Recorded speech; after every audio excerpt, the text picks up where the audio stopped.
মীমাংসা করলে কিন্তু মীমাংসা করার আগে যে একটা জারি লইছে বাবা, যে আপনি যে আমার এত কঠিন করে প্রশ্ন জিজ্ঞান আমার আগে জিজ্ঞাসা করবেন না, এটা আমি জানি কিনা বাবা। দুই দল যখন মাঠে নামে, যখন বল খেলা হয়, মনে করেন আর্জেন্টিনা আর ব্রাজিল, এরা কি যুক্তি করে লয় যে গোল আমি আজকে দিমু নাকি তুই আমরা দিবি, এরকম কিছু আলোচনা আছে বাবা?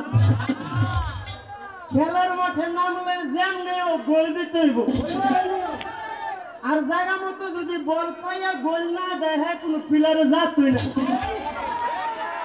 তাহলে সময় মতো গোল যেখানে দেওয়ার বল পাইলে গোল করতে হইব। আমারে কই আপনি আমার জিজ্ঞাসা করে লইবেন না যে আমি জানি কিনা। আচ্ছা হ্যাঁ, যদি না জানে পরে যে জবাবটা দিল ওটা কেমনে দিল? আরে আপনি বায়না করছেন।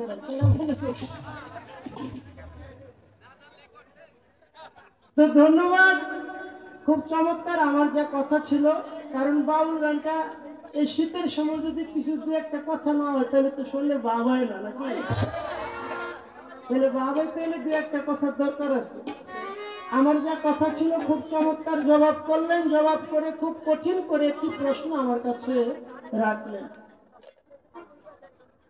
যে আমার বড় পীর, উনি জন্ম নেয় নাই, কিন্তু উনি জন্ম নেওয়ার আগে ওনার জন্য একটা জামা তৈরি করছে।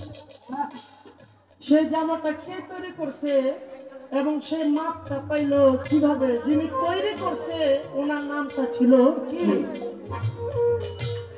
আমি জবাব দেওয়ার চেষ্টা করব। আমার পালা থেকে একটি গান আমার থাকবে, যেহেতু প্রত্যেকটা জিনিসের একটা শুরু আছে বাবা। বিক্রমপুরের মরহুম আলাউদ্দিন বৈতি সাহেব, ওনার লেখে একটি গান আমি রাখার চেষ্টা করব। এত সুন্দর পরিবেশ, আর বিশেষ করে আমাদের মাঝে যারা সম্মানিত মেহমানবর্গ আসছে।